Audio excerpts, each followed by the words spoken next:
Pada suatu hari, Baginda Raja Harun Ar-Rasyid mengundang ulama yang bernama Syekh Faqih dengan tujuan untuk diajaknya berdiskusi mengenai pengetahuan agama. Ketika sang ulama faqih menunjukkan kepintarannya, Baginda Raja pun sangat terkesima. Dan tiba-tiba terlintas di benaknya akan sebuah ide yang konyol. Engkau sungguh pintar, Syekh. Tapi apakah engkau berani debat dengan Abu Nawas? Tanya Baginda Raja. Kalau debatnya tentang hukum agama, hamba siap paduka, jawab Syekh Faqih. Singkat cerita, maka dipanggillah Abu Nawas untuk datang ke istana. Sesampainya di istana, Baginda Raja pun berkata, "Wahai Abu Nawas, aku ingin kau berdebat dengan Syekh Faqih tentang hukum agama. Apakah kau siap, Abu Nawas?" Ujar Baginda Raja. "Ampun paduka yang mulia, tapi ilmu agama bukanlah untuk diperdebatkan, melainkan sebagai petunjuk manusia agar dapat berjalan di atas kebenaran paduka," jawab Abu Nawas. "Iya, aku tahu itu Abu Nawas. Tapi tujuanku agar pengetahuan agamaku semakin bertambah, Abu Nawas," balas Baginda Raja. Sebenarnya Abu Nawas enggan untuk memenuhi permintaan Baginda Raja. Apalagi kalau harus berdebat dengan Syekh Faqih, seorang ulama fikih yang sangat ia hormati. Tetapi karena Baginda Raja terus mendesaknya, maka Abu Nawas pun tak bisa untuk menolaknya. "Baiklah paduka, kalau itu keinginan paduka, hamba akan memenuhinya," ujar Abu Nawas. Kemudian Baginda Raja pun membuat peraturan bahwa acara debat kali ini soal yang akan diajukan dari Baginda Raja, dan masing-masing harus menjawabnya dengan jawaban yang berbeda. Baiklah, kita mulai dengan pertanyaan yang pertama. "Wahai Syekh, apa yang akan Anda lakukan manakala melihat aku sholat tapi lupa jumlah rokaatnya?" tanya Baginda Raja kepada Syekh Faqih.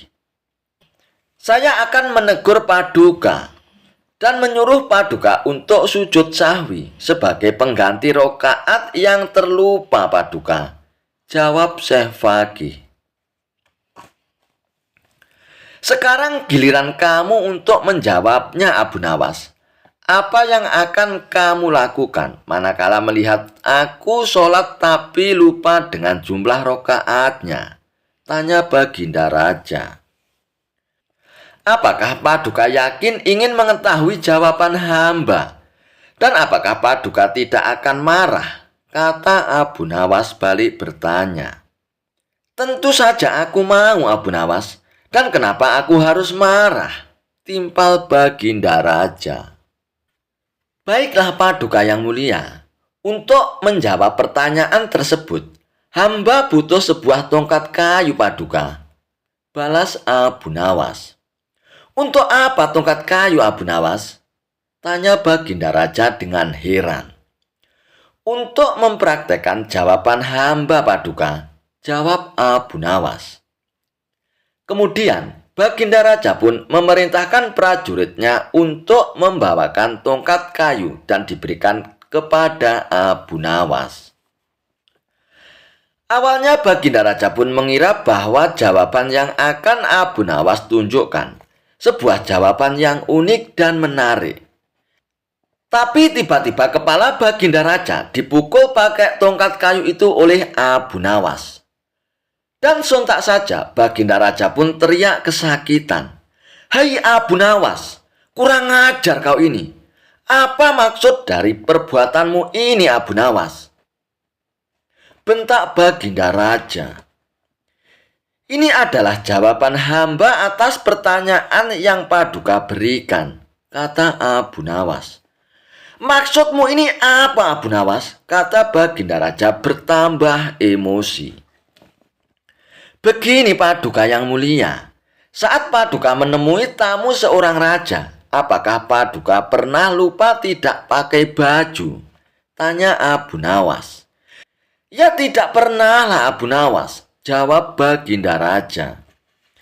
Dan saat Paduka menemui tamu seorang raja, apakah Paduka pernah lupa di mana letak ruang tamu istana Paduka? Tanya Abu Nawas. Itu juga tidak pernah Abu Nawas, jawab Baginda Raja. Paduka yang mulia, menghadapi sesama manusia saja, Paduka tidak pernah lupa apa dan bagaimana yang akan Paduka lakukan. Tapi kepada Tuhan yang menciptakan Paduka, kenapa Paduka sampai lupa jumlah rokaatnya? Bukankah itu sangat keterlaluan Paduka? Sedangkan Paduka masih gagah dan perkasa, dan usia Paduka juga belum tua dan pikun. Dan jawaban yang pantas adalah memukul pakai tongkat kayu ini Paduka, jelas Abu Nawas. Mendengar penjelasan Abu Nawas, Baginda Raja pun hanya terdiam. Tapi kan tidak harus dipukul Abu Nawas, bisa dengan cara yang santun, ujar Baginda Raja. Wahai Paduka yang mulia, seumpama hamba lupa dengan jawaban pertanyaan Paduka, apa yang akan Paduka lakukan terhadap hamba? Tanya Abu Nawas. Tentu saja aku akan menghukummu Abu Nawas karena kau tidak bisa menjawabnya, balas Baginda Raja. Nah, itulah perumpamaan atas jawaban hamba Paduka. Tak perlu menegurnya dengan santun, langsung saja pukul pakai tongkat. Timpal Abu Nawas tidak mau kalah. Mendengar penjelasan Abu Nawas, Baginda Raja pun hanya terdiam. Dan ia pun mengakui kecerdikan Abu Nawas. Pada suatu sore, ketika Abu Nawas ke warung teh, kawan-kawannya sudah lebih dahulu berada di sana. Ternyata mereka sengaja menunggu Abu Nawas. Nah, ini dia Abu Nawas datang, kata salah seorang dari mereka. Ada apa? Kata Abu Nawas sambil memesan secangkir teh hangat. Kami tahu engkau selalu bisa melepaskan diri dari perangkap-perangkap Raja Harun al-Rasyid. Tetapi kami yakin kali ini engkau pasti dihukum Baginda Raja bila engkau melakukannya. Kawan-kawan Abu Nawas membuka percakapan. Apa yang harus kutakutkan? Tak ada sesuatu apapun yang perlu ditakuti kecuali Allah Subhanahu wa Ta'ala, kata Abu Nawas menentang. Selama ini belum pernah ada seorang di negeri ini yang berani memantati Baginda Raja Harun al-Rasyid. Bukankah begitu, hai Abu Nawas? Tanya kawan Abu Nawas. Tentu saja tidak ada yang berani melakukan hal itu, karena itu adalah pelecehan yang amat berat. Siapa saja yang melakukannya pasti akan dipancung, kata Abu Nawas memberitahu kepada mereka. Itulah yang ingin kami ketahui darimu. Beranikah engkau melakukannya? Tanya temannya yang lain.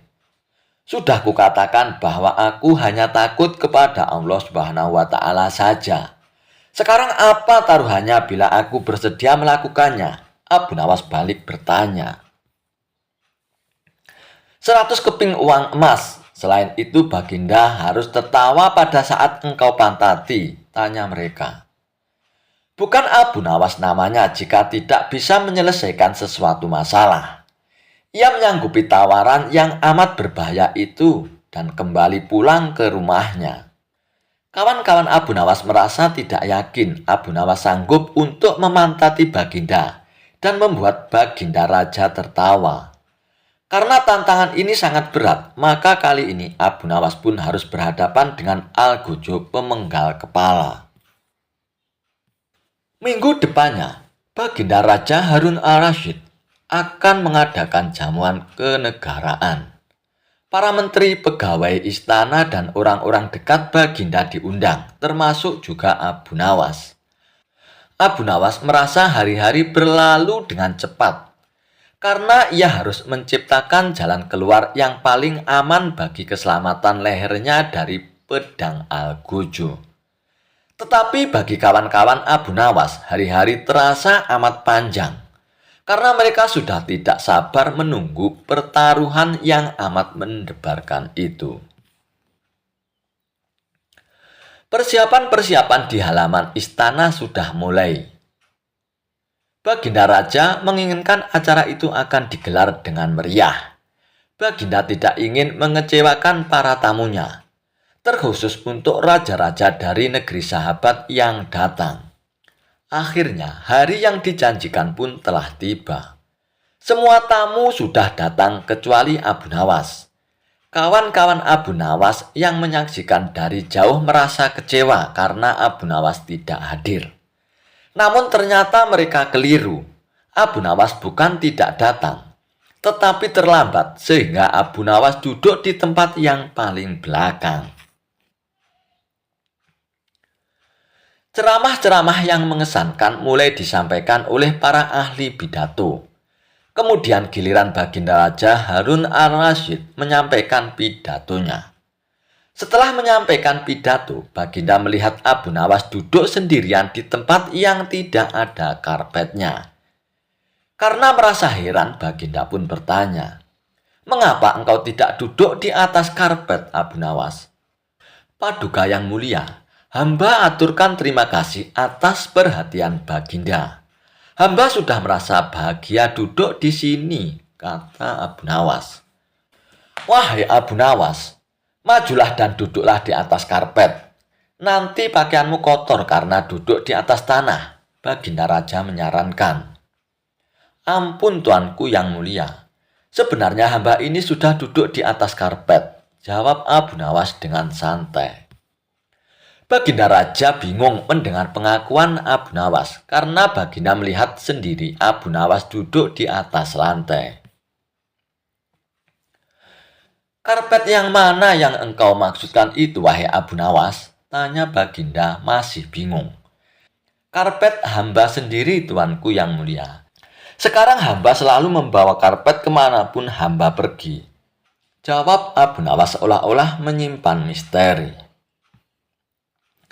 "Tetapi sejak tadi aku belum melihat karpet yang engkau bawa," kata Baginda Raja tambah bingung.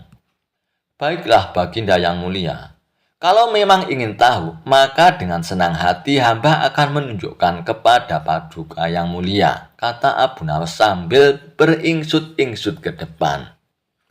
Setelah cukup dekat dengan Baginda, Abu Nawas berdiri kemudian menunjukkan potongan karpet yang ditempelkan di bagian pantatnya. Abu Nawas kini seolah-olah memantati Baginda Raja. Melihat ada sepotong karpet menempel di pantat Abu Nawas, Baginda Raja tak bisa membendung tawanya sehingga beliau terpingkal-pingkal diikuti oleh para tamu yang datang. Menyaksikan kejadian yang menggelikan itu, kawan-kawan Abu Nawas pun merasa kagum. Mereka harus rela melepaskan 100 keping uang emas untuk Abu Nawas. Kisah Abu Nawas dan botol ajaib. Suatu hari, Raja Harun al-Rasyid memanggil Abu Nawas ke istananya untuk diberi tugas. Setelah tiba di istana, sang khalifah menyambut Abu Nawas dengan senyuman. "Akhir-akhir ini aku sering merasakan perutku sakit," kata tabib istana. "Aku terkena serangan angin," kata Harun al-Rasyid. Abu Nawas sedikit keheranan, lalu bertanya, "Ampun Baginda, kiranya apa yang bisa hamba lakukan untuk yang mulia?" "Tangkap dan penjarakan angin itu untukku," perintahnya. Abu Nawas diam sejenak. "Aku beri kau waktu 3 hari untuk menyelesaikan perintah ini," tambah Harun al-Rasyid. Abu Nawas kemudian pulang dengan membawa pekerjaan dari Harun al-Rasyid. Ia masih terdiam, mulutnya terkunci rapat, tak mengeluarkan sepatah kata pun. Dalam kebingungan yang tidak habis-habisnya, ia belum bisa memikirkan bagaimana cara menangkap dan membuktikan bahwa itu memang benar-benar angin. Dan menurutnya, hanya anginlah satu-satunya benda aneh yang tidak berwarna dan tidak bisa dilihat, seperti halnya dengan air, yang masih bisa diindera. Sudah 2 hari ini, tetapi Abu Nawas masih belum bisa mendapatkan cara untuk menangkap angin, apalagi untuk memenjarakannya. Abu Nawas hampir putus asa dan tidak bisa tidur karena waktu yang telah ditentukan tinggal 1 hari lagi.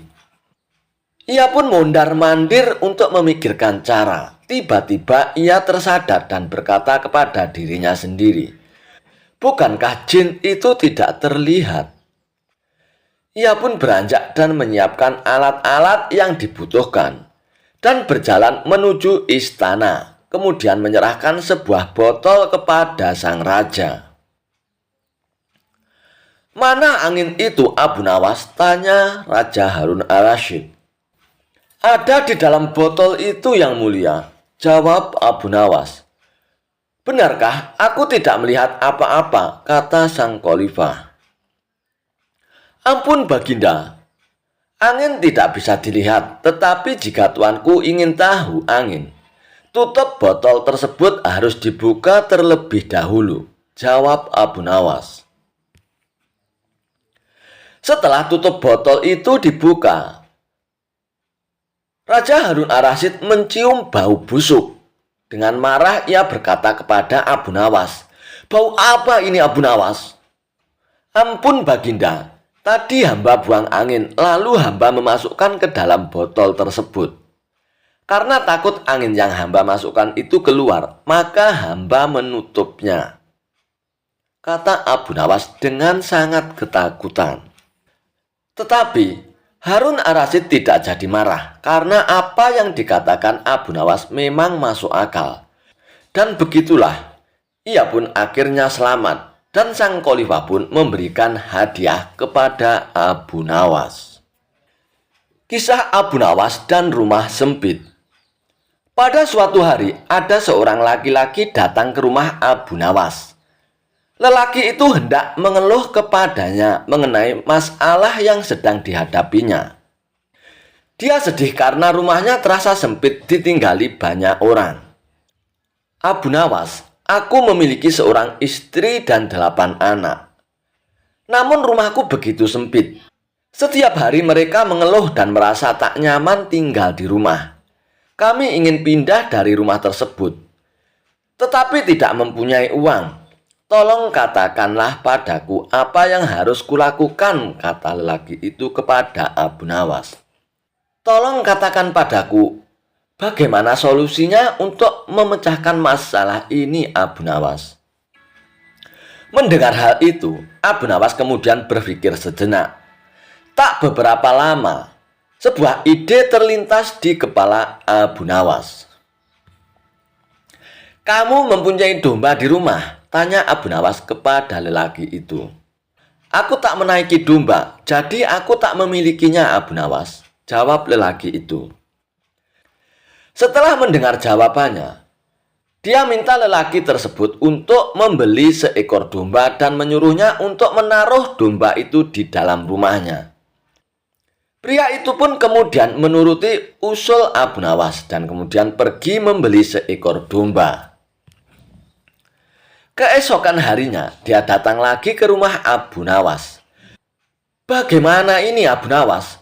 Setelah aku mengikuti usulmu, nyatanya rumahku menjadi tambah sempit dan berantakan," keluh lelaki tersebut. "Kalau begitu, cobalah beli 2 ekor domba lagi dan peliharalah di dalam rumahmu," jawab Abu Nawas. Kemudian pria itu pun bergegas pergi ke pasar dan membeli 2 ekor domba lagi. Namun bukannya seperti yang diharapkan, rumahnya justru semakin terasa sempit. Dengan perasaan jengkel, dia pergi ke rumah Abu Nawas untuk mengadu yang ketiga kalinya. Dia menceritakan semua apa yang terjadi, termasuk mengenai istrinya yang menjadi sering marah-marah karena domba tersebut. Akhirnya Abu Nawas pun menyarankannya untuk menjual semua domba yang dimilikinya. Dan keesokan harinya, kedua orang tersebut bertemu kembali. Abu Nawas kemudian bertanya, "Bagaimana keadaan rumahmu sekarang? Apakah sudah lebih lega?" "Setelah aku menjual domba-domba tersebut, rumahku menjadi nyaman untuk ditinggali. Istriku pun tidak lagi marah-marah," jawab pria tersebut sambil tersenyum. Akhirnya Abu Nawas dapat menyelesaikan masalah pria dan rumah sempitnya itu. Kisah Abu Nawas dan 6 ekor lembu.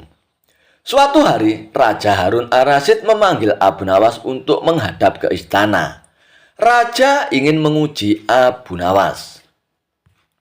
Ketika Abu Nawas sampai di hadapan Raja Harun ar-Rasyid pun bertitah, "Hai Abu Nawas, aku menginginkan 6 ekor lembu berjenggot yang pandai berbicara. Bisakah engkau mendatangkan mereka dalam waktu 1 minggu? Kalau gagal, aku akan penggal kepalamu." "Baiklah tuanku yang mulia, hamba junjung tinggi titah tuan," jawab Abu Nawas. Semua orang di dalam istana yang hadir pun pada saat itu berkata dalam hati, "Mampuslah kau Abu Nawas." Abu Nawas kemudian memohon diri untuk pulang ke rumah. Sesampainya di rumah, ia duduk berdiam dan merenungkan keinginan sang raja. Abu Nawas cukup lama berada di dalam rumah dan tidak kunjung keluar. Seminggu setelahnya, ia baru keluar. Hari itu adalah batas akhir dari tugas yang diberikan oleh sang raja. Abu Nawas kemudian menuju kerumunan orang-orang. Ia kemudian berkata, "Hai orang-orang yang muda, hari ini hari apa?" Orang-orang yang menjawab benar akan dia lepaskan, tetapi orang yang menjawab salah akan dia tahan. Rupanya tidak ada satupun orang yang menjawab dengan benar. Abu Nawas pun marah kepada mereka.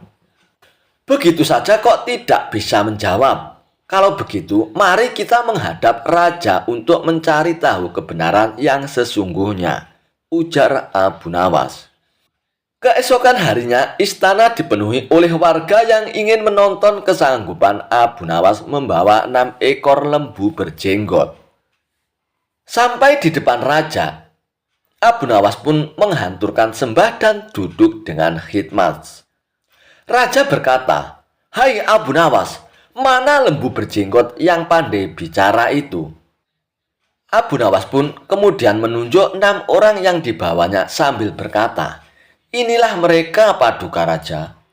"Hai Abu Nawas, apa yang engkau tunjukkan kepadaku itu?" "Wahai Paduka Raja, tanyalah pada mereka, hari apa sekarang?" Raja kemudian bertanya dan ke-6 orang tersebut memiliki jawaban yang berbeda. Maka Abu Nawas kembali berujar, "Jika mereka manusia, tentunya tahu hari ini hari apa, Paduka. Apalagi jika tuanku menanyakan hari yang lain. Akan tambah pusing mereka, Paduka. Manusia ataukah hewankah mereka ini? Inilah lembu berjenggot yang pandai bicara itu, tuanku." Raja heran melihat Abu Nawas yang pandai melepaskan diri dari ancaman hukuman. Kemudian raja memberikan hadiah 5.000 dinar kepada Abu Nawas. Kisah Abu Nawas dan ibu yang sebenarnya. Pada suatu hari, hakim pengadilan dibuat bingung oleh 2 orang ibu yang merebutkan seorang bayi. Karena sama-sama mempunyai bukti yang kuat, hakim tidak tahu bagaimana caranya untuk menentukan siapa ibu kandung dari bayi itu. Akhirnya, dia pun pergi menghadap Raja Harun ar-Rasyid untuk meminta bantuan, supaya kasus tersebut tidak berlarut-larut. Raja kemudian turun tangan untuk menyelesaikan masalah tersebut. Namun dia malah dibuat putus asa karenanya. Kedua wanita itu sama-sama keras kepala dan tetap menginginkan bayi tersebut. Kemudian, Raja Harun ar-Rasyid pun memanggil Abu Nawas ke istananya. Setelah mengetahui duduk permasalahannya, Abu Nawas pun mencari cara agar nasib bayi itu tidak terlunta-lunta dan bisa bersama dengan ibu kandungnya lagi. Keesokan harinya, Abu Nawas pergi ke pengadilan dengan membawa serta seorang al-Guju. Abu Nawas menyuruh meletakkan bayi yang diperebutkan itu di atas sebuah meja. "Apa yang akan kau lakukan pada bayi itu?" tanya kedua ibu yang saling berebut itu bersamaan kepada Abu Nawas. "Sebelum menjawab pertanyaan kalian, saya akan bertanya sekali lagi. Adakah di antara kalian berdua yang bersedia menyerahkan bayi itu kepada ibunya yang asli?" kata Abu Nawas. "Tetapi bayi ini adalah anakku," jawab kedua ibu itu serentak. "Baiklah kalau begitu. Karena kalian berdua sama-sama menginginkan bayi ini, dengan terpaksa saya akan membelahnya bayi ini menjadi dua," jawab Abu Nawas.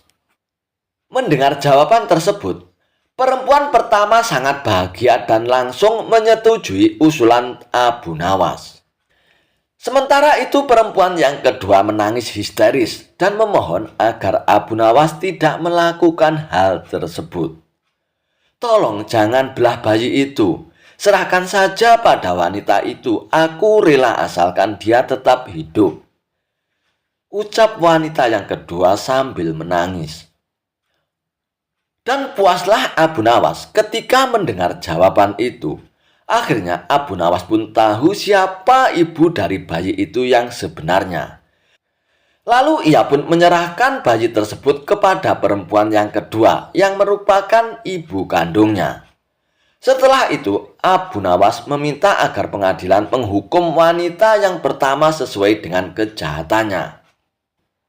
Hal ini dikarenakan tidak ada seorang ibu pun yang tega melihat anaknya dibunuh, apalagi di hadapannya sendiri. Akhirnya masalah pun selesai dan bayi itu akhirnya dapat bersatu kembali dengan ibu kandungnya.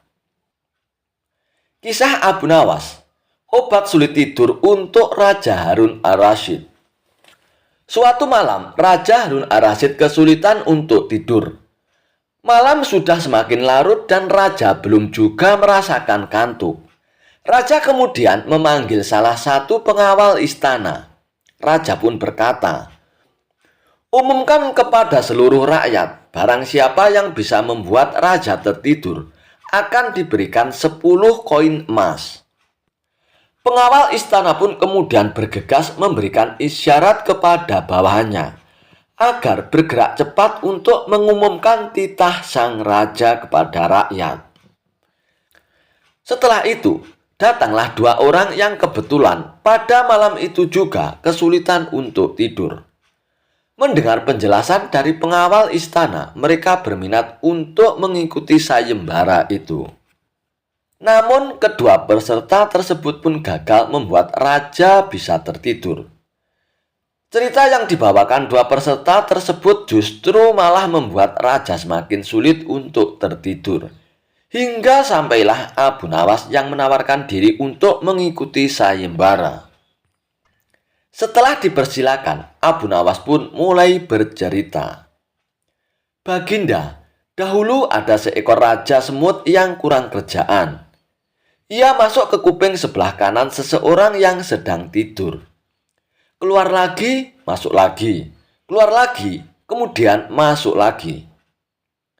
Kemudian masuk ke kuping kiri, keluar lagi, masuk lagi, keluar lagi, masuk lagi."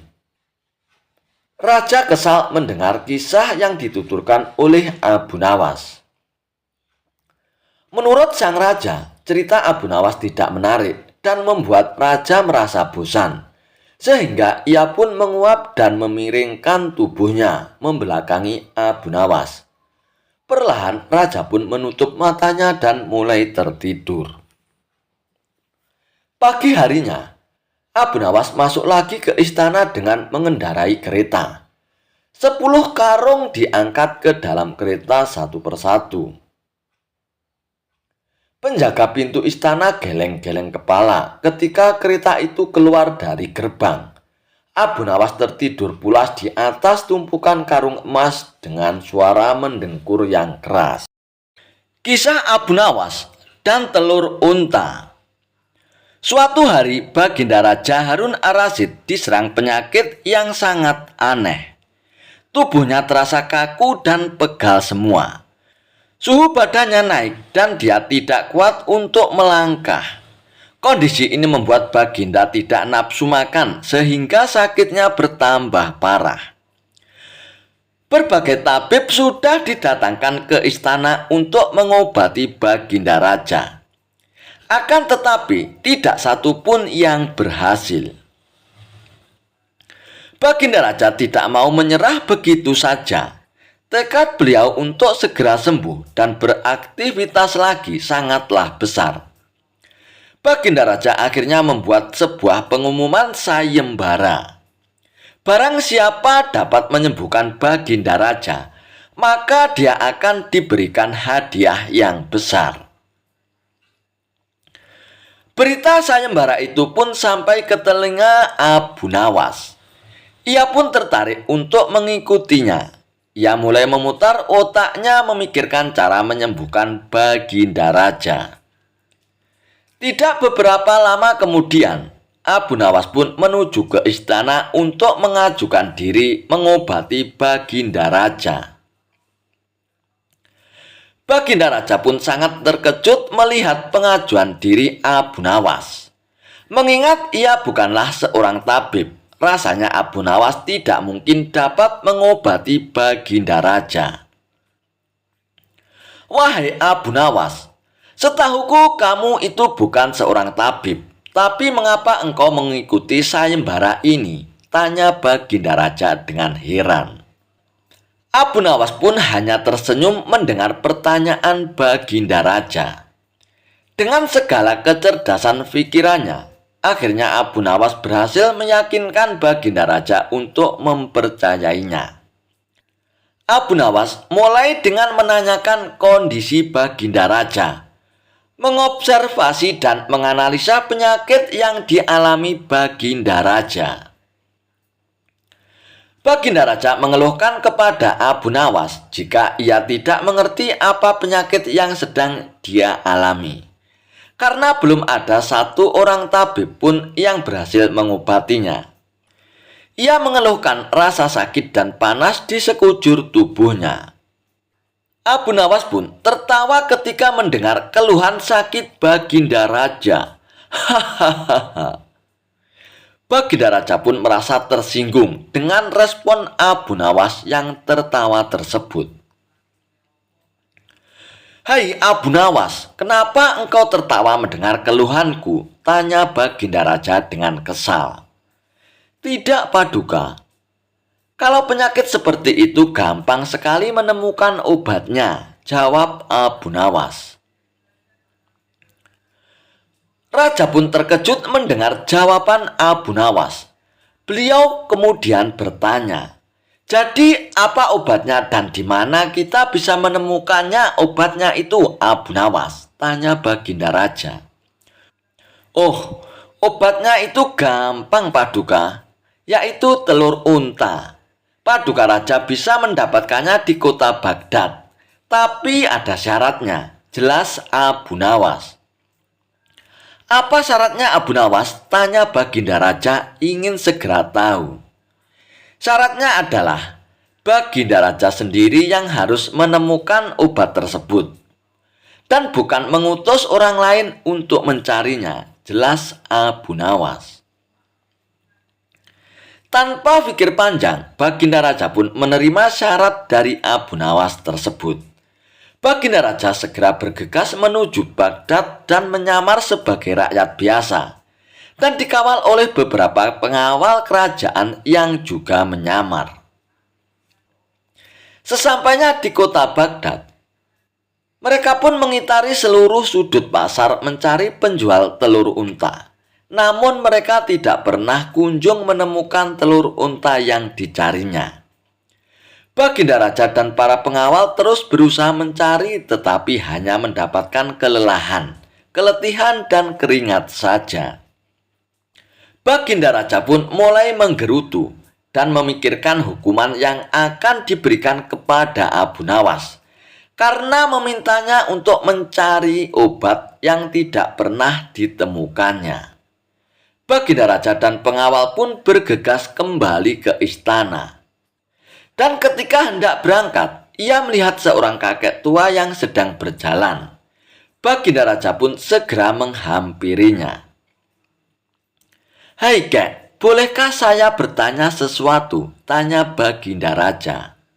"Ya, boleh," jawab si kakek. "Di mana saya menemukan telur unta, kek?" tanya Baginda Raja. "Hah? Telur unta?" Si kakek kemudian terdiam sejenak lalu tertawa lebar. Hahaha. Si kakek itu pun akhirnya menjelaskan jika tidak ada telur unta di dunia ini. Ia mengatakan jika hewan yang memiliki daun telinga itu melahirkan, bukan bertelur. Baginda dan para pengawal tersentak kaget mendengar penjelasan si kakek tersebut. Dan dalam keadaan murka pada Abu Nawas karena telah mempermainkannya, akhirnya Baginda Raja pun segera kembali ke istana. Keesokan harinya, Abu Nawas pun segera dipanggil menghadap Baginda Raja. "Hai Abu Nawas, berani sekali kamu mempermainkan aku. Bukankah unta tidak bertelur?" ujar sang raja dengan marah. "Betul Paduka," jawab Abu Nawas. Tanpa penjelasan lebih lanjut dari Abu Nawas, Baginda Raja pun langsung memerintahkan pengawalnya untuk memberikan hukuman berat kepada Abu Nawas. "Tunggu dulu Baginda, sebelum Baginda menghukum hamba, bolehkah hamba bertanya bagaimana kabar Baginda sekarang?" tanya Abu Nawas. "Alhamdulillah, aku sangat sehat sekarang dan begitu bersemangat ingin segera memberikan hukuman kepadamu Abu Nawas," jawab Baginda Raja tanpa menyadari jika itu adalah pertanyaan jebakan Abu Nawas. "Berarti hamba berhasil menyembuhkan Paduka Raja," jawab Abu Nawas. Baginda Raja pun terdiam. Ia mulai menyadari jika sebelumnya adalah taktik Abu Nawas menyembuhkan dirinya meskipun dengan cara yang tidak masuk akal. Baginda Raja pun tidak dapat berkata apa-apa selain mengakui kecerdikan Abu Nawas. Dan akhirnya ia pun memberikan hadiah atas keberhasilannya dalam sayembara menyembuhkan Baginda Raja. Kisah Abu Nawas diperdaya pencuri menjual keledainya seharga kambing hingga dimarahi oleh istrinya. Tanpa pikir panjang, Abu Nawas memutuskan untuk menjual keledai kesayangannya. Keledai itu merupakan kendaraan Abu Nawas satu-satunya. Sebenarnya ia tidak tega untuk menjualnya. Akan tetapi keluarga Abu Nawas amat membutuhkan uang. Dan istrinya pun setuju. Keesokan harinya, Abu Nawas membawa keledainya ke pasar. Abu Nawas tidak tahu kalau ada sekelompok pencuri telah mengintai Abu Nawas. Mereka pun sepakat untuk memperdaya Abu Nawas. Rencana pun mulai mereka susun ketika Abu Nawas beristirahat di bawah pohon. Salah seorang mendekat dan berkata, "Hei Abu Nawas, apakah engkau akan menjual kambingmu?" Tentu saja Abu Nawas terperanjat mendengar pertanyaan yang begitu tiba-tiba. "Ini bukan kambing," jawab Abu Nawas. "Kalau bukan kambing, lalu apa?" tanya pencuri itu. "Hei, ini adalah keledai ya," jawab Abu Nawas. "Kalau engkau yakin itu keledai, jual saja ke pasar. dan tanyakan pada mereka," kata komplotan pencuri itu sambil berlalu. Abu Nawas pun tidak terpengaruh. Kemudian ia pun meneruskan perjalanannya. Ketika Abu Nawas sedang menunggang keledai, pencuri kedua menghampiri dan berkata, "Hei Abu Nawas, mengapa kau menunggangi kambing?" Abu Nawas pun menjawab, "Hei, ini bukan kambing, tapi keledai ya." "Kalau itu keledai, aku tidak bertanya seperti itu. Dasar orang aneh. Kambing kok dikatakan keledai?" "Hei, kalau ini kambing, aku tidak akan menungganginya ya," jawab Abu Nawas tanpa ragu. "Kalau engkau tidak percaya, pergilah ke pasar dan tanyakan pada orang-orang di sana," kata pencuri kedua sambil berlalu. Abu Nawas pun belum terpengaruh dan ia tetap berjalan menuju pasar. Pencuri ketiga datang menghampiri Abu Nawas. "Hai Abu Nawas, akan kau bawa kemana kambingmu itu?" tanya pencuri ketiga. Kali ini Abu Nawas pun tidak segera menjawab. Ia mulai ragu. Sudah 3 orang mengatakan kalau hewan yang dibawanya adalah kambing. Pencuri ketiga ini tidak menyia-nyiakan kesempatan. Ia pun makin mempengaruhi otak Abu Nawas. "Sudahlah Abu Nawas, biarpun kau bersikeras hewan ini adalah keledai, nyatanya itu adalah kambing Abu Nawas. Kambing, ucap si pencuri ketiga. Abu Nawas pun berhenti sejenak untuk beristirahat di bawah pohon. Pencuri keempat pun melaksanakan strategi busuknya. Ia pun duduk di samping Abu Nawas dan mengajak tokoh cerdik ini untuk berbincang-bincang. "Wahai Abu Nawas, bagus sekali kambingmu ini." Pencuri keempat pun mulai membuka percakapan. "Hei, kau juga yakin bahwa ini kambing?" tanya Abu Nawas. "Loh, ya jelas sekali kalau hewan ini adalah kambing. Kalau boleh aku ingin membelinya," ucap pencuri keempat itu. "Memangnya berapa kau berani membayarnya?" tanya Abu Nawas. "Akan ku bayar 3 dirham," ucap si pencuri itu. Karena tergoda oleh pencuri itu, akhirnya Abu Nawas pun menyetujuinya. Setelah menerima uang 3 dirham dari pencuri keempat, kemudian Abu Nawas pun langsung pulang. Setibanya di rumah, Abu Nawas pun memberikan uang 3 dirham itu kepada istrinya. "Hei suamiku, jadi keledai itu hanya engkau jual 3 dirham saja, lantaran mereka mengatakan bahwa keledai kita itu adalah kambing." Abu Nawas pun tidak bisa menjawab istrinya. Ia pun hanya mendengar ocehan istrinya dengan setia sambil menahan rasa dongkolnya. Kini ia baru menyadari kalau sudah diperdayai oleh komplotan pencuri yang menggoyahkan akal sehatnya. Abu Nawas pun merencanakan sesuatu. Ia pun pergi ke hutan mencari sebatang kayu untuk dijadikan sebuah tongkat yang nantinya bisa menghasilkan uang. Rencana Abu Nawas pun ternyata berjalan lancar.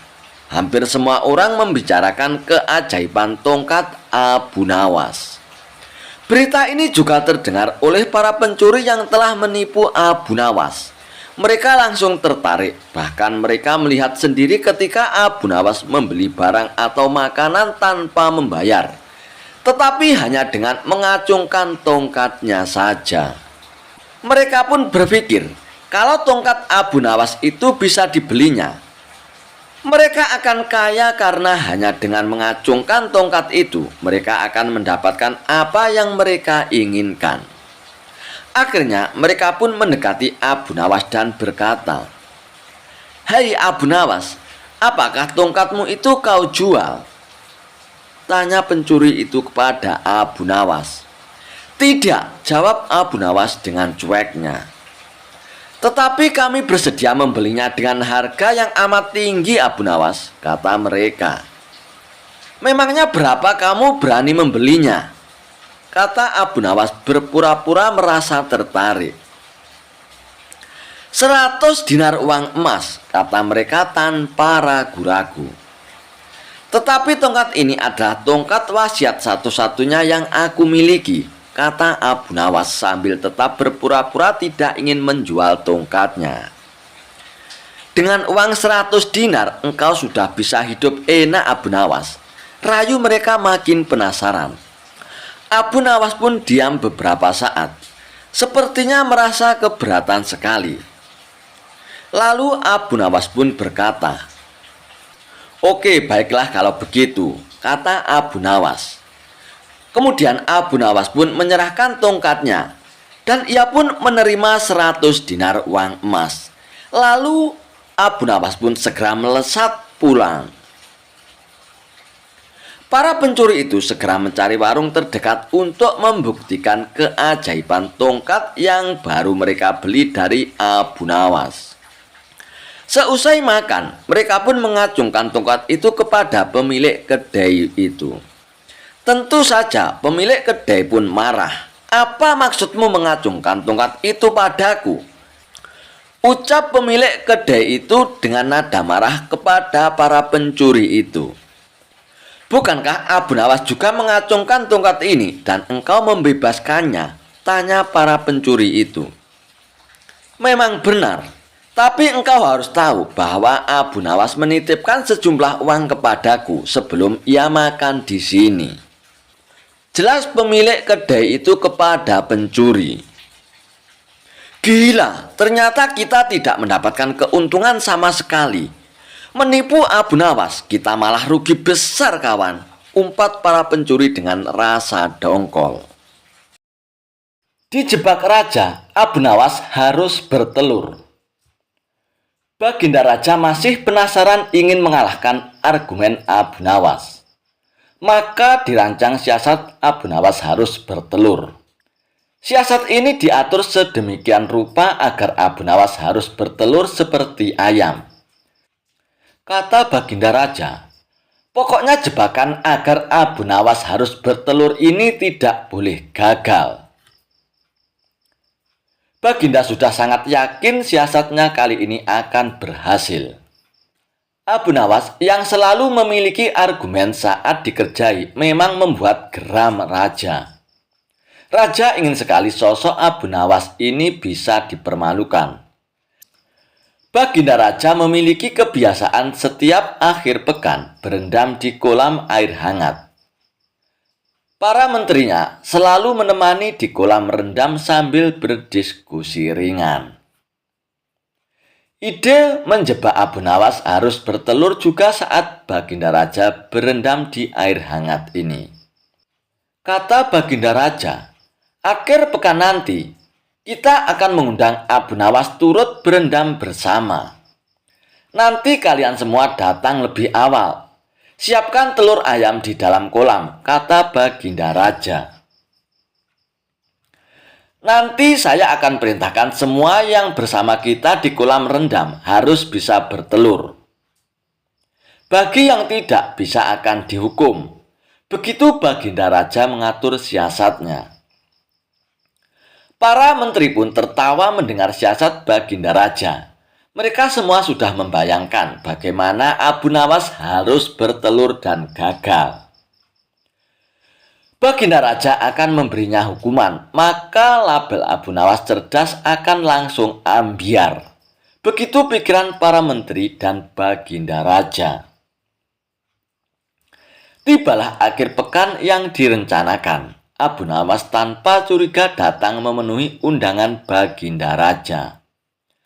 Seperti yang sudah direncanakan, para menteri dan Baginda Raja sudah datang lebih dulu mempersiapkan telur dan menaruhnya di dalam kolam rendam air hangat. Setelah semua berkumpul, Baginda Raja memberikan pengumuman. "Sekarang ini aku perintahkan semua yang ikut berendam di kolam air hangat harus bisa bertelur," kata Baginda Raja. Abu Nawas pun tersentak mendengar pengumuman Baginda Raja. Dia pun mulai mencium gelagat yang tidak beres. Baginda Raja pun melanjutkan, "Jika ada di antara kita yang tidak bisa bertelur, akan diberi hukuman." Para menteri yang hadir tidak ada yang membantah. Mereka serempak menjawab, "Baiklah Paduka, kami akan laksanakan." Abu Nawas pun makin yakin ada muslihat buruk. Dirinya sudah masuk jebakan Baginda Raja. Menurut akal sehat batin Abu Nawas, mana ada manusia yang bisa bertelur. Tetapi karena Baginda Raja yang bertitah, tentu tidak bisa dibantah. Abu Nawas berpikir sangat keras untuk lolos dari jebakan ini. Sementara para menteri satu persatu masuk ke dalam kolam rendam air hangat. Mereka menyelam agak lama dan muncul ke permukaan dengan membawa telur. "Paduka, kami sudah laksanakan titah Paduka. Kini kami sudah bertelur," lapor para menteri itu satu persatu. Baginda melirik ke arah Abu Nawas yang kebingungan. Wajah Abu Nawas tampak pucat pasi. Melihat itu, Baginda pun senang sekali. Kemudian Baginda Raja pun turun ke kolam rendam air hangat itu. Menyelam sesaat kemudian muncul dengan membawa telur. "Hai Abu Nawas, semua sudah bisa bertelur. Sekarang giliranmu Abu Nawas. Harus bertelur. Ayo, atau kamu akan aku beri hukuman nanti," teriak Baginda Raja. Abu Nawas pun perlahan masuk ke dalam kolam air hangat itu. Dia belum menyelam, hanya memainkan air saja, membasahi dadanya. Abu Nawas sedang berpikir memecahkan jebakan Baginda Raja ini, terutama agar selamat dari hukuman. Dan akhirnya Abu Nawas pun menyelam sambil terus berpikir. Agak lama ia menyelam sampai mulai sesak dan memutuskan muncul ke permukaan. Begitu Abu Nawas muncul ke permukaan kolam, semua tertawa senang sekali. Kali ini Abu Nawas kena pedaya. Selain itu, julukan orang cerdik yang selalu ada jawaban kalau ditantang Baginda Raja akan ambyar ataupun hancur. Muslihat Baginda Raja akan membuat Abu Nawas dihukum karena gagal bertelur. Baginda juga terlihat paling senang. Idenya berhasil membuat Abu Nawas tidak berdaya. "Abu Nawas, mana telurmu?" teriak Baginda Raja tidak sabar. Abu Nawas tiba-tiba berlaku aneh. Tangannya dikepak-kepakkan seperti ayam. Lalu dia berkokok meniru ayam jantan. "Kukuruyuk, kukuruyuk, kukuruyuk." Baginda Raja pun tersentak heran melihat kelakuan aneh Abu Nawas. "Maaf Paduka, saya tidak bisa bertelur," jawab Abu Nawas sambil kembali berkokok. "Kukuruyuk." "Kenapa? Berarti kamu akan dihukum," tegas Baginda Raja. "Saya merasakan diri saya ini ayam jantan Paduka. Jadi tidak mungkin bertelur. Hanya ayam betina saja yang bisa bertelur Baginda," ujar Abu Nawas sambil mengepak-ngepakkan kedua tangannya dan berkokok lagi. "Kukuruyuk, kukuruyuk, kukuruyuk." Baginda Raja pun dan para menteri seperti ditampar keras oleh jawaban Abu Nawas. Baginda Raja pun bergegas mengambil pakaian dan beranjak tanpa berkata-kata lagi. Jebakan untuk Abu Nawas yang harus bertelur tak disangkanya gagal total. Malah dirinya dipermalukan, disamakan dengan ayam betina. Para menterinya juga mengikuti pergi meninggalkan Abu Nawas yang masih berkokok berkukuruyuk meledek mereka. Kisah Abu Nawas memindahkan istana raja. Dikisahkan, Baginda Raja baru saja membaca kitab tentang kehebatan Raja Sulaiman yang mampu memerintahkan para jin memindahkan singgasana Ratu Bilqis di dekat istananya. Baginda tiba-tiba merasa tertarik, hatinya mulai tergelitik untuk melakukan hal yang sama. Mendadak, beliau ingin istananya dipindahkan ke atas gunung agar bisa lebih leluasa menikmati pemandangan di sekitar. Dan bukanlah hal itu tidak mustahil bila dilakukan oleh Abu Nawas yang amat cerdik di negerinya. Tanpa membuang waktu, Abu Nawas segera dipanggil untuk menghadap Baginda Raja Harun al-Rasyid. Setelah Abu Nawas dihadapkan, Raja pun berkata kepada Abu Nawas, "Hai Abu Nawas, engkau harus memindahkan istanaku ini ke atas gunung, agar aku lebih leluasa melihat negeriku," kata Baginda Raja sambil melirik reaksi Abu Nawas. Abu Nawas tidak langsung menjawab. Ia berpikir sejenak, hingga keningnya pun berkerut. Tidak mungkin menolak perintah Baginda kecuali kalau memang ingin dihukum. Akhirnya, Abu Nawas pun terpaksa menyanggupi proyek raksasa itu. Ada satu lagi permintaan dari Baginda. Pekerjaan itu harus diselesaikan hanya dalam waktu sebulan.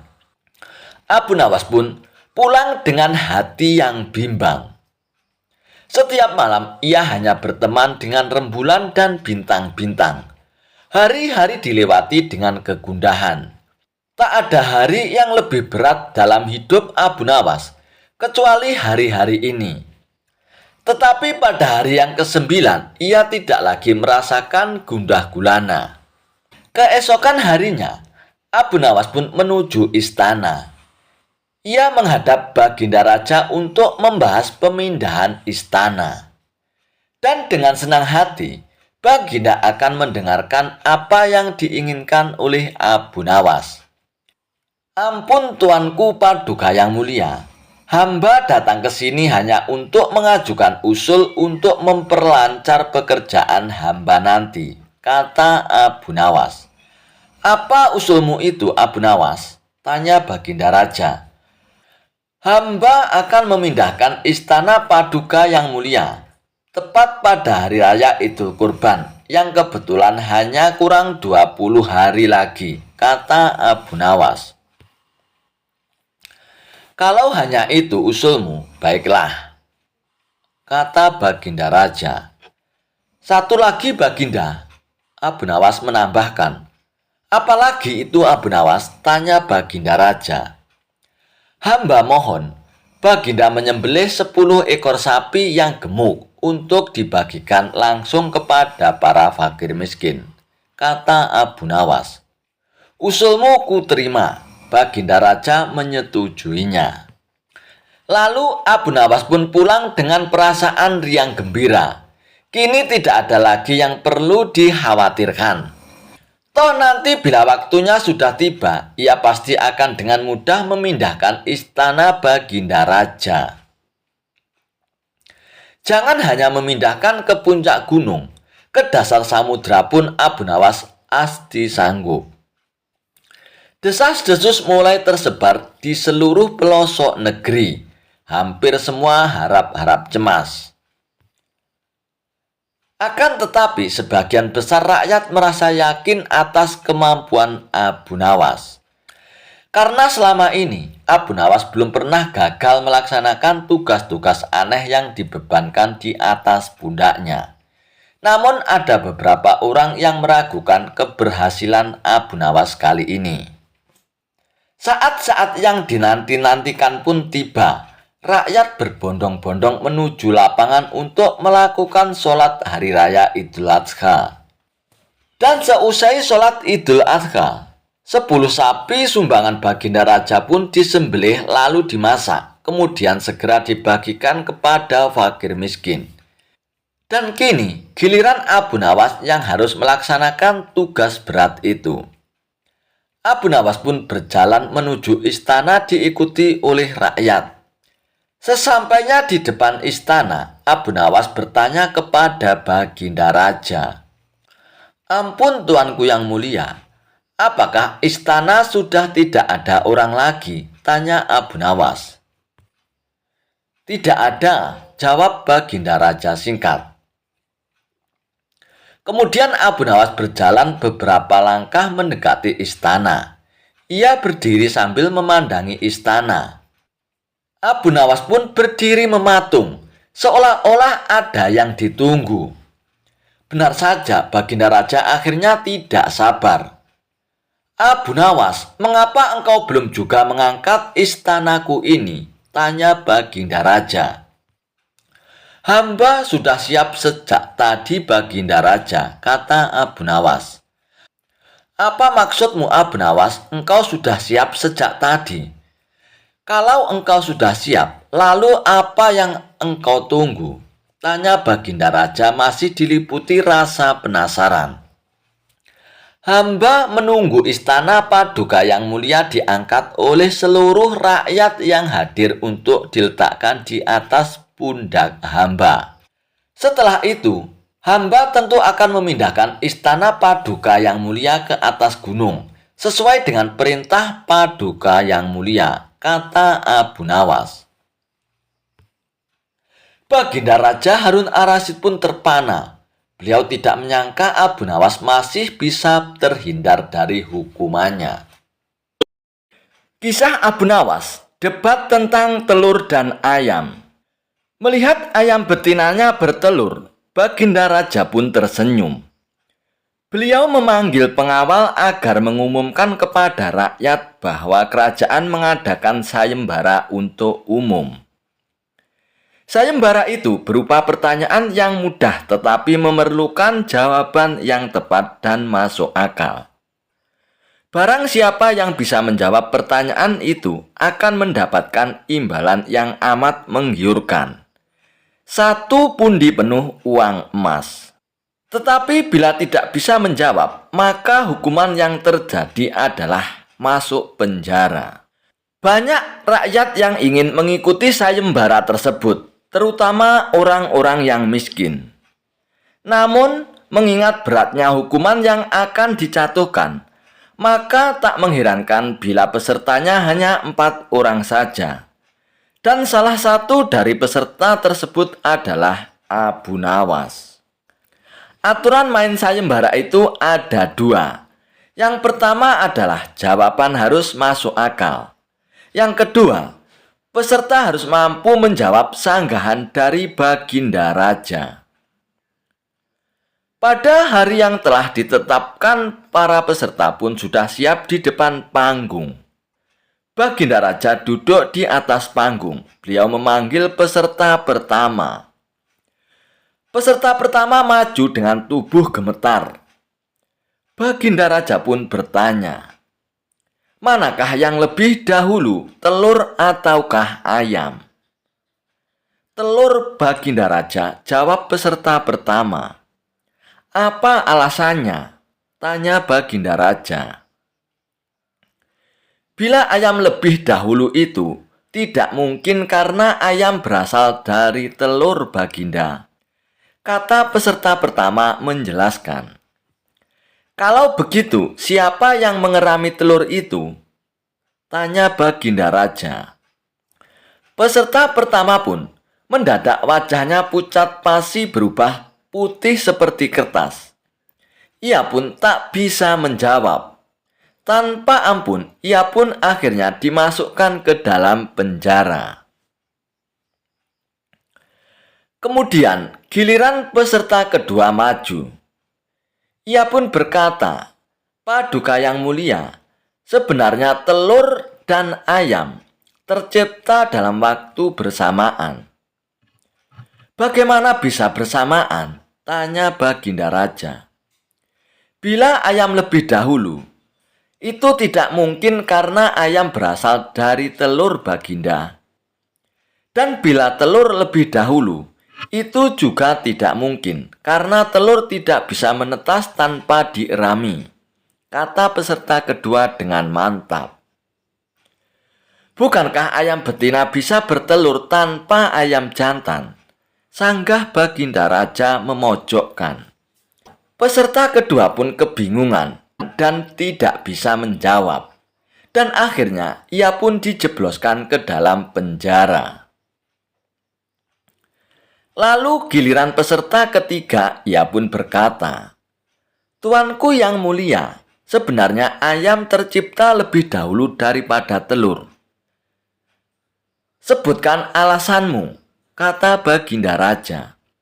"Menurut hamba, yang pertama tercipta adalah ayam betina," kata peserta ketiga meyakinkan.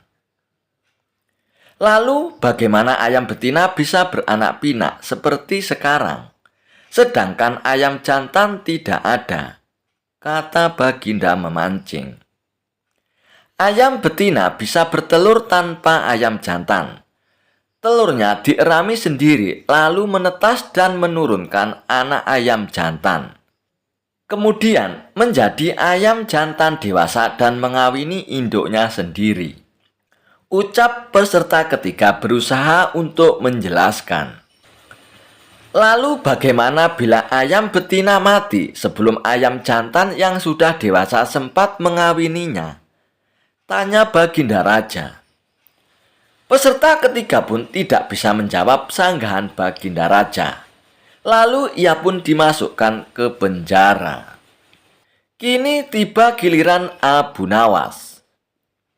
Ia pun berkata, "Yang pasti adalah telur dulu baru ayam Baginda."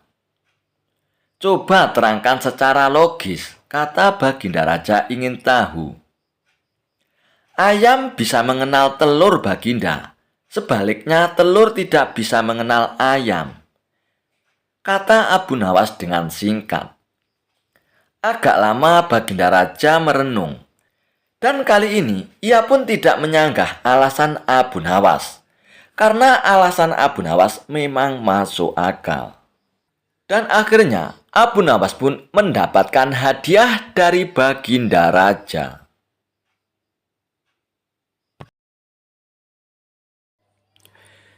Kisah Abu Nawas mengerjai seorang tabib palsu. Suatu ketika di kota tempat tinggal Abu Nawas dihebohkan adanya tabib baru yang mengaku sakti. Dia pun sesumbar bisa mengobati penyakit apa saja. Walhasil rumahnya didatangi ratusan pasien. Padahal tabib tersebut hanyalah seorang penipu. Ia menggunakan keahlian sulapnya untuk menipu warga. Hal inilah yang membuat warga makin percaya pada kesaktian palsu sang tabib tersebut. Ada juga pasien yang tidak kunjung sembuh. Namun karena rayuan manis sang tabib palsu tersebut, ia selalu menuruti perkataannya agar kembali berobat. Sampai pada suatu ketika, Abu Nawas pun jatuh sakit yang tidak kunjung sembuh.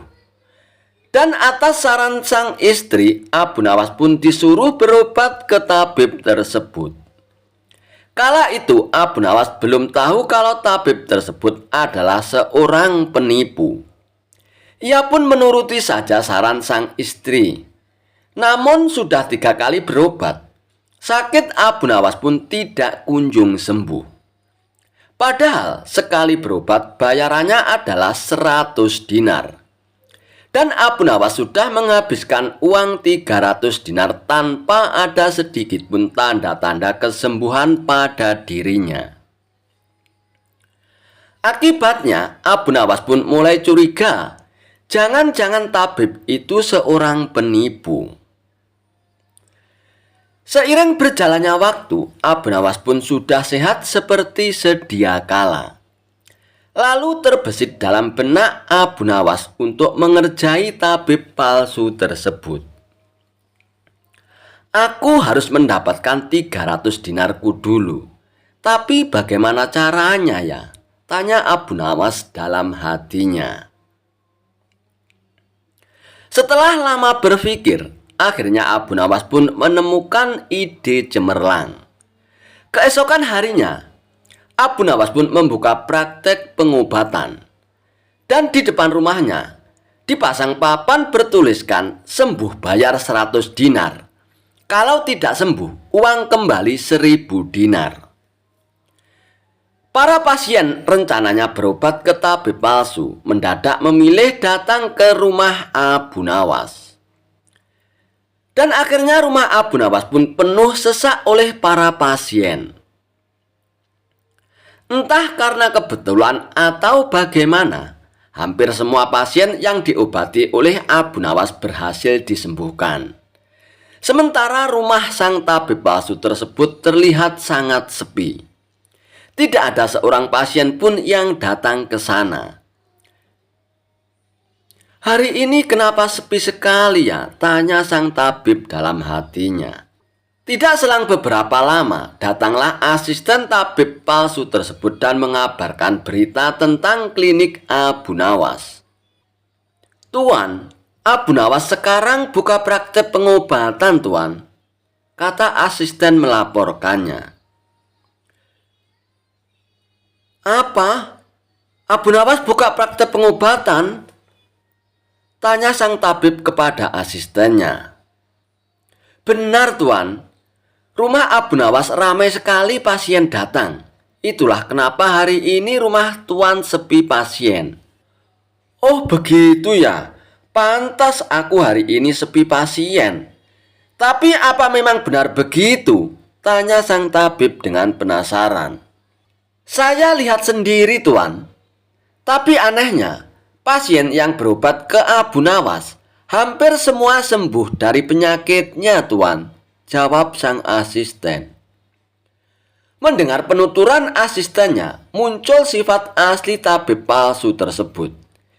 Ia pun berencana menipu Abu Nawas. "Beberapa hari ke depan untuk sementara kita tutup dulu, asisten. Biarlah Abu Nawas yang membuka praktek pengobatannya," ucap sang tabib kepada asistennya.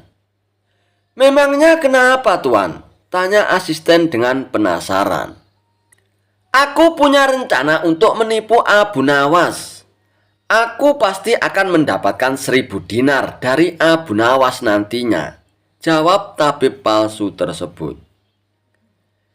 "Tapi bagaimana caranya, Tuan?" tanya sang asisten bertambah penasaran. "Begini, asisten. Aku akan berobat ke tempat Abu Nawas. Aku akan berpura-pura sakit pada indera perasa lidahku. Kalau ditanya sembuh atau tidak, tentu saja aku akan mengatakan tidak. Karena yang tahu sembuh atau tidak kan hanya aku," ucap tabib palsu tersebut. "Dengan begitu, aku akan bisa dapat dengan mudah mendapatkan 1.000 dinar dari Abu Nawas," kata sang tabib menjelaskan. Singkat cerita, datanglah tabib palsu itu ke rumah Abu Nawas. "Hai Abu Nawas, aku ingin berobat kepadamu, Abu Nawas," kata sang tabib. "Bukankah engkau seorang tabib? Kenapa malah berobat kemari?" tanya Abu Nawas. "Ya, memang benar. Tapi di tempatku tidak ada obatnya, Abu Nawas. Makanya aku datang ke sini," jawab sang tabib. "Memangnya kamu sakit apa, tabib?" tanya Abu Nawas lagi. "Begini, Abu Nawas. Entah kenapa lidahku mati rasa. Aku tidak bisa merasakan apa-apa, Abu Nawas," kata sang tabib berpura-pura mengeluh. Akan tetapi, Abu Nawas menangkap firasat kurang baik. Ia yakin kalau tabib palsu itu hendak menipunya. "Aku tidak akan tertipu untuk yang kedua kalinya. Justru kedatanganmu sudah aku tunggu-tunggu, tabib," ucap Abu Nawas dalam hatinya. Lalu Abu Nawas pun menyuruh sang tabib untuk menunggu di ruang pengobatan. Abu Nawas pun pergi ke belakang dan segera memeras buah jeruk yang sangat asam dan menuangkannya ke dalam gelas. Lalu gelas tersebut diberikan kepada sang tabib. "Wahai tabib, ini obatnya sudah jadi. Minumlah sekarang," ucap Abu Nawas. Ketika sang tabib meminumnya, mukanya mendadak berkerut menahan rasa kejut. "Kamu menipu aku ya, Abu Nawas. Ini bukan obat, tapi air jeruk yang sangat kecut, Abu Nawas," kata sang tabib dengan emosi. "Alhamdulillah, berarti lidamu sudah tidak lagi mati rasa, tabib. Sekarang bayarlah ongkosnya, yaitu 100 dinar, pinta Abu Nawas. Waduh, aku keceplosan. Gagal lagi rencanaku, pikir sang tabib palsu tersebut. Lalu sang tabib itu pun terpaksa memberikan uang 100 dinarnya kepada Abu Nawas. Tapi sang tabib tidak putus asa. Ia pun terus berusaha agar bisa mendapatkan 1000 dinar dari Abu Nawas. Hari berikutnya, ia pun kembali mendatangi Abu Nawas. "Hai Abu Nawas, aku mau berobat lagi Abu Nawas," kata sang tabib palsu tersebut. "Oh silakan tabib, apa lidahmu masih mati rasa lagi?" tanya Abu Nawas meledeknya. "Bukan Abu Nawas, kali ini penyakitnya berbeda," jawab sang tabib. "Luar biasa, ternyata kamu punya banyak stok penyakit ya tabib. Kali ini apa penyakitnya?" tanya Abu Nawas lagi. "Aku hilang ingatan Abu Nawas," jawab tabib tersebut. "Apakah kamu kesandung kasus korupsi tabib? Makanya hilang ingatan?" tanya Abu Nawas. "Enak saja kamu Abu Nawas. Memangnya aku pejabat apa?" jawab tabib dengan nada protes. "Baiklah, sekarang kamu tunggu di sini sebentar. Aku akan mengambilkan obatnya tabib," ucap Abu Nawas. Tidak beberapa lama kemudian, Abu Nawas pun kembali menemui sang tabib palsu. "Ini obatnya tabib, silakan diminum," kata Abu Nawas sambil memberikan gelasnya. "Aku tidak mau minum air ini Abu Nawas," ucap tabib tersebut. "Loh, memangnya kenapa tabib? Katanya ingin sembuh, kok tidak mau minum obatnya?" ucap Abu Nawas. "Lah ini kan perasan air jeruk seperti kemarin Abu Nawas. Aku tidak mau minum," kata sang tabib menolaknya. "Alhamdulillah, tanpa meminumnya pun kamu sudah sembuh tabib. Sekarang bayar 100 dinar lagi," pinta Abu Nawas. "Sudah sembuh? Sembuh dari mana Abu Nawas? Apanya yang sembuh? Kamu jangan mengada-ada Abu Nawas," protes sang tabib tersebut. "Nah buktinya kamu masih ingat dengan obat yang kemarin aku berikan. Berarti sakit hilang ingatanmu sudah sembuh tabib," jelas Abu Nawas. Untuk kedua kalinya, rencana sang tabib palsu mengalami kegagalan juga. Mau tidak mau, ia pun harus memberikan uang 100 dinar lagi kepada Abu Nawas. Kurang ajar Abu Nawas, ternyata tidak sebodoh yang kukira, pikir tabib palsu tersebut. Tidak terima dengan dua kegagalan yang dialaminya, tabib palsu itu pun berpikir keras untuk bisa mengalahkan Abu Nawas. Setelah merenung agak lama, akhirnya ia pun mendapatkan ide. "Aku pasti akan berhasil kali ini," ungkap tabib dengan rasa yakin. Kali ini ia pun berpura-pura buta. Si tabib palsu itu pun berjalan ke rumah Abu Nawas dengan bantuan tongkat di tangannya. Setelah tiba di tempat Abu Nawas pun sempat kaget dengan penuh rasa iba. Abu Nawas pun bertanya kepada sang tabib, "Apa yang menimpamu tabib dan mengapa kamu bisa seperti ini?" Si tabib palsu itu pun menjawab, "Tolonglah aku Abu Nawas, mataku tiba-tiba buta, sembuhkanlah aku Abu Nawas," ucap tabib tersebut. Tabib palsu itu pun kemudian dipersilakan masuk dan duduk di ruang pengobatan oleh Abu Nawas. Setelah mengamati dengan seksama, Abu Nawas pun akhirnya menyadari bahwa itu adalah tipuan belaka. Namun Abu Nawas tidak pernah kehilangan akal. Ia punya cara lain untuk menghadapinya. "Sepertinya penyakit kebutaanmu sudah sangat parah tabib. Maafkan aku untuk kali ini tidak mampu mengobatinya tabib," ucap Abu Nawas berpura-pura sedih. Mendengar jawaban tersebut, sang tabib langsung kegirangan. Akhirnya bisa mengelabui Abu Nawas juga kali ini aku. Terus bagaimana ini, Abu Nawas? Padahal aku berharap banyak kepadamu, kata sang tabib berpura-pura. Iya, mau bagaimana lagi, tabib? Aku tidak mungkin bisa menyembuhkanmu, jawab Abu Nawas. Oh, kalau begitu aku akan dapat 1.000 dinar darimu dong, Abu Nawas, tanya tabib palsu dengan penuh harap.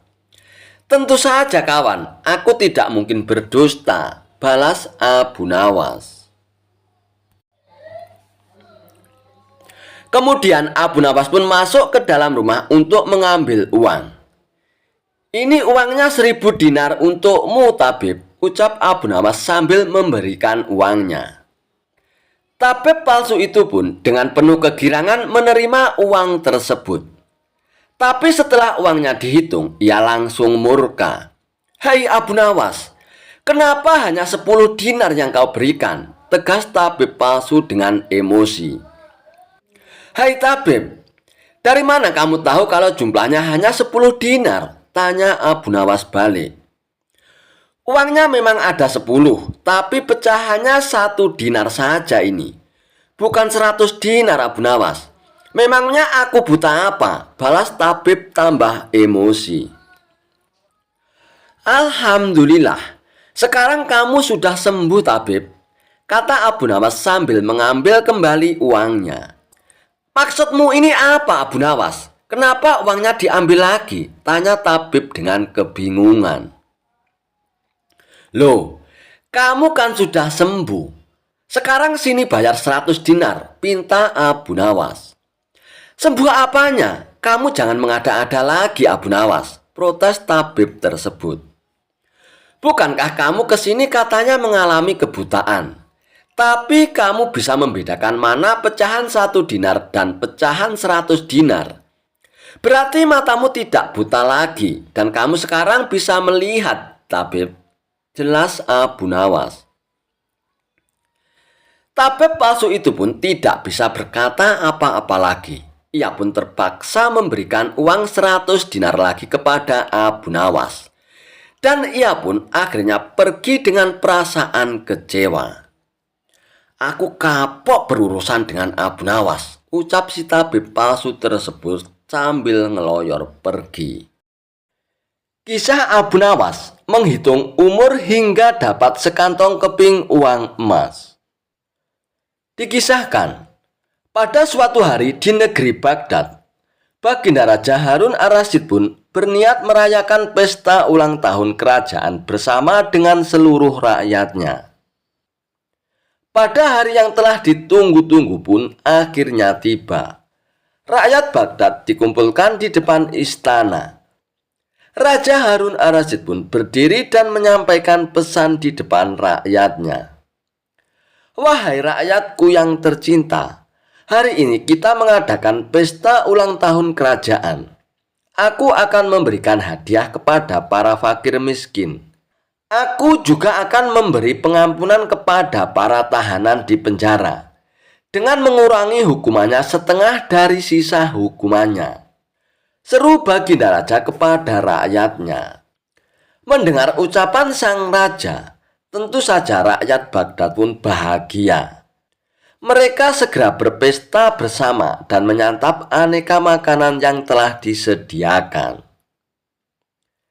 Tidak beberapa lama kemudian, para pengawal istana pun membagi-bagikan hadiah kepada fakir miskin. Setelah dipastikan seluruh rakyatnya mendapatkan hadiah, Baginda Raja pun memanggil para tahanan. Tahanan pertama yang mendapatkan kesempatan bernama Sofyan. Baginda Raja Harun ar-Rasyid pun langsung menanyakan perihal hukumannya kepada Sofyan. Hai Sofyan, berapa tahun hukumanmu? Tanya Baginda Raja. 2 tahun Baginda Raja, jawab Sofyan. Sudah berapa tahun yang kamu jalani? Tanya Baginda lagi. Sudah 1 tahun Baginda Raja, jawab Sofyan. Kalau begitu, Sisa hukumanmu yang 1 tahun itu aku kurangi menjadi setengah tahun. Sehingga hukumanmu tinggal 6 bulan saja. Jelas Baginda Raja. Selanjutnya, dipanggillah tahanan yang kedua. Dan tahanan ini bernama Ali. Sang raja pun menanyakan kepada Ali hal yang sama seperti apa yang ditanyakan kepada Sofyan. "Hei Ali, berapa tahun hukumanmu?" tanya Baginda Raja. Dengan nada yang sedih, Ali pun menjawab, "Mohon ampun Baginda, hamba dihukum seumur hidup," jawab Ali. Mendengar jawaban tersebut, Baginda Raja pun menjadi bingung, harus menjawab apa untuk mengurangi hukuman Ali. Di tengah kebingungannya, akhirnya Baginda Raja pun teringat kepada Abu Nawas. Dan akhirnya dipanggillah Abu Nawas. Tak beberapa lama kemudian, Abu Nawas yang turut serta dalam pesta ulang tahun kerajaan itu pun menghampiri sang raja yang sedang kebingungan. "Hei Abu Nawas, aku ada masalah mengenai hadiah pengampunan bagi Ali. Dia dihukum seumur hidup, sedangkan aku ini akan memberikan pengampunan setengah dari sisa hukumannya. Padahal aku tidak tahu sampai umur berapa Ali akan hidup sekarang. Aku minta nasihatmu Abu Nawas. Bagaimana caranya memberi pengampunan kepada Ali dari sisa hukumannya?" Jelas Baginda Raja kepada Abu Nawas. Mendengar penuturan Baginda Raja, Abu Nawas pun juga bingung. Apa bisa mengurangi umur seseorang, padahal dia sendiri tidak tahu sampai kapan umurnya, pikir Abu Nawas. "Hamba minta waktu Baginda," ujar Abu Nawas. Mendengar permintaan Abu Nawas, Baginda Raja pun akhirnya memberikan kesempatan kepada Abu Nawas untuk berpikir. Baginda Raja pun memberikan waktu sehari semalam kepada Abu Nawas. "Hei Abu Nawas, jadi besok pagi kamu harus memberikan jawabannya," ucap Baginda Raja. Lalu Abu Nawas pun berpamitan kepada Baginda Raja untuk pulang. Sesampainya di rumah, Abu Nawas pun berpikir keras untuk menemukan solusi dari masalah tersebut. Namun selang beberapa waktu, tampaklah Abu Nawas telah menemukan solusi dari masalah yang dihadapi Baginda Raja. Abu Nawas pun segera masuk ke kamar untuk tidur dengan nyenyak. Pada pagi harinya, Abu Nawas pun segera menghadap Baginda Raja.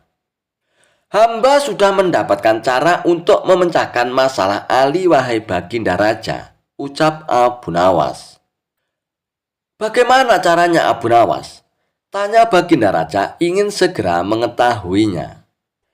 "Begini Baginda Raja, sebaiknya si Ali ini berada di luar penjara dan dibebaskan selama 1 hari. Lalu pada esoknya, dia dimasukkan lagi ke dalam penjara selama 1 hari pula. Lusanya juga demikian. Sehari bebas dan sehari di penjara. Begitu berlangsung terus-menerus selama umur si Ali itu Baginda," jelas Abu Nawas. Mendengar penuturan Abu Nawas, Baginda Raja pun tersenyum bahagia. "Engkau memang pandai Abu Nawas. Kalau begitu kamu juga patut kuberikan hadiah, yaitu sekantung keping uang emas," ujar Baginda Raja. Dengan wajah bahagia, akhirnya Abu Nawas pun pulang dengan membawa sekantong keping uang emas dari Baginda Raja.